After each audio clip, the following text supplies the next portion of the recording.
ഇട്ടും ഉണ്ടാക്കുവാണ്. ഇതിൽ നമ്മൾ മാവ് നിറച്ചിട്ട് ഇഡ്ഡലി ചെമ്പിലിട്ട് നമ്മൾ പുഴുങ്ങുന്നതായിരിക്കും. ഇതേ ആര്യക്കുട്ടൻ്റെ ആഗ്നേന്ന് ഇവിടെ വന്നിരിക്കുകയാണ്. അതെയോ ചിരിക്കുന്നുണ്ട്. ആര്യക്കൊണ്ട് സന്തോഷമായിരുന്നു. സമ്മർ ക്യാമ്പിലൊന്നും പോവാതിരിക്കുവാണേ. എന്താണ് ആഗ്നേന്ന് കൊണ്ടുവന്നത്? ആരുടെ വാച്ചാടാ? ഗെയിം കളിക്കുന്ന സാധനം കൊണ്ടുവന്ന ആക്കുടൂന്. അതെ ഇവിടെ പാവ ആബു ഇവിടെ ഇരുന്നിട്ട് എന്ത് ചെയ്യുവാന്ന് നോക്കിയേ. ആബുവിന് പണിയായല്ലോ. എന്തുണ്ടാക്കും ആബു? ഹെലികോപ്റ്റർ വാങ്ങിച്ചു. നമുക്ക് ഓലപ്പന്ത് ഉണ്ടാക്കി തന്നു ഗൈസ്. ഇതേ ഞാൻ മാങ്ങ കൊണ്ടുവന്നിട്ടുണ്ട്. ഞാൻ എറണാകുളത്ത് പോയിട്ട് വന്നപ്പോൾ ഇതേ പാവ ആബു ഇവിടെ നിന്ന് ഇട്ടും ഉണ്ടാക്കുവാണ്. ഇട്ടും ഉണ്ടാക്കുവാണ്. ഇതിൽ നമ്മൾ മാവ് നിറച്ചിട്ട് ഇഡ്ഡലി ചെമ്പിലിട്ട് നമ്മൾ പുഴുങ്ങുന്നതായിരിക്കും. ഇതാണ് ആര്യക്കൂട്ടിന് ആ ചേട്ടൻ കൊണ്ടുവന്ന ഗിഫ്റ്റ്. എടാ നീ കൊടുത്താ ടീഷർട്ട് കൊടുത്താ? ആഗ്നേന്ദ്രന് വാങ്ങിച്ച ടീഷർട്ട് നീ കൊടുത്താ? ഇട്ട് നോക്കിയാ കറക്റ്റ് ആണോ എന്ന്? ഇട്ട് നോക്കിയാ? ഇട്ടാടാ? എൻ്റെ അച്ഛൻ എന്തിയേ? അമ്മമ്മയ്ക്ക് ഇവിടെ പണി തുടങ്ങി ഗൈസ്. ആഗ്നേന്ദ്രന്റെ അമ്മയാണ് അവിടെ ഇരിക്കുന്നത്, അമ്മച്ചി. വെയിറ്റ് കൂടിയാ? ബോഡി ഷേവിങ് എന്ന് പറഞ്ഞത് തന്നെ വഴക്ക് പറയാം ആൾക്കാർ കേട്ടോ. അങ്ങനൊക്കെ പറഞ്ഞ അതാനിവിടെ ഉണ്ടായിരുന്നതല്ലേ അപ്പൂപ്പന്റെ അലങ്കാരം. ആര്യക്കുട്ടന് ഇതാണ് കൊണ്ടുവന്ന ആഗ്നേന്നു. കുളിച്ചാടാ? ആണോ? എഴുന്നേക്കോ? ആരുടെ കൂടെ? ആഗ്രഹന്നു എന്ത് പറയുന്ന?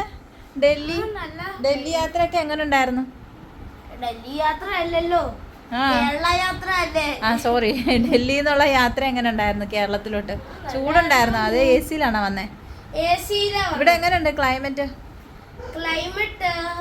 ഇവിടെ ഫുള്ള് ഇതാ മഴയാ. ഇവിടെ ചൂടല്ലേ? കേരളത്തിൽ ചൂടല്ലേ? ചൂട് ഇപ്പൊ കുറവുണ്ടോ? കുറച്ച് ദിവസമായി മഴ തുടങ്ങി. കുറച്ചായിട്ട് മഴ പെയ്യുന്നുണ്ട്. ചൂട് കൂടാൻ വേണ്ടിയുള്ള മഴയാണെന്ന് തോന്നുന്നു. അപ്പോൾ രാവിലത്തെ ബ്രേക്ക്ഫാസ്റ്റ് നമുക്ക് ഇതാണ് കേട്ടോ. ഹിട്ടു എന്നാണ് പറയുന്നത്. ഒരു കൊങ്ങിണി വിഭവമാണ്. ഇതിൻ്റെ അകത്ത് മാവ് നിറയ്ക്കും. മാവിൻ്റെ അകത്ത് നമ്മൾ സാധാ ഇഡ്ഡലി അരയ്ക്കുന്ന മാവ് തന്നെയാണ്.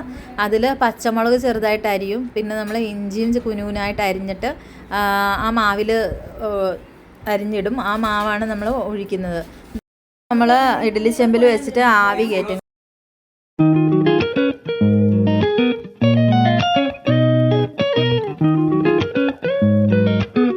ഇതാണ് ഹിട്ടു.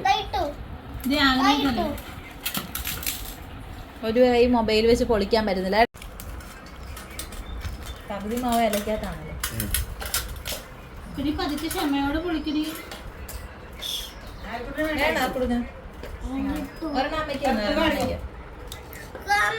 ചെറുത് മതിയാവും.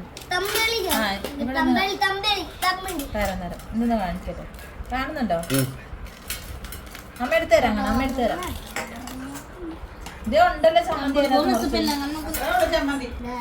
ഇതാണ് ഹിറ്റ് നമ്മുടെ കൊങ്ങിണി. എങ്ങനെ ഇരിക്കും ചമ്മന്തി കണ്ടോ? അപ്പൊ ഇതിന്റെ കൂടെ ചമ്മന്തി കൂട്ടി കഴിക്കാം നമുക്ക് വേണമെങ്കിൽ. അച്ചാറൊന്ന് കാണിച്ചടി. എന്തച്ചാറ്? ചേനച്ചാറാണോ? അല്ല, മാങ്ങാച്ചാറ്. സാധാരണ ചേനച്ചാറും കുടിക്കാറുണ്ട്. ഗശി എന്ന് പറയുന്നത് കൊങ്ങിണി വിഭവമായ കിഴങ്ങും പരിപ്പും ഒക്കെ ഇട്ടിട്ടുള്ള തീയൽ പോലത്തെ കറിയാണ്. അപ്പോൾ അത് വെച്ചാണെങ്കിലും നമുക്ക് കഴിക്കാം. അപ്പോൾ ഇവിടെ എല്ലാവരും നല്ല പോളിങ്ങിലാണ്. അപ്പോൾ ഇന്നത്തെ വീഡിയോ ഇത്രയേ ഉള്ളൂ ഗായ്സ്. എല്ലാവർക്കും ഇഷ്ടപ്പെട്ടെന്ന് വരുന്നു.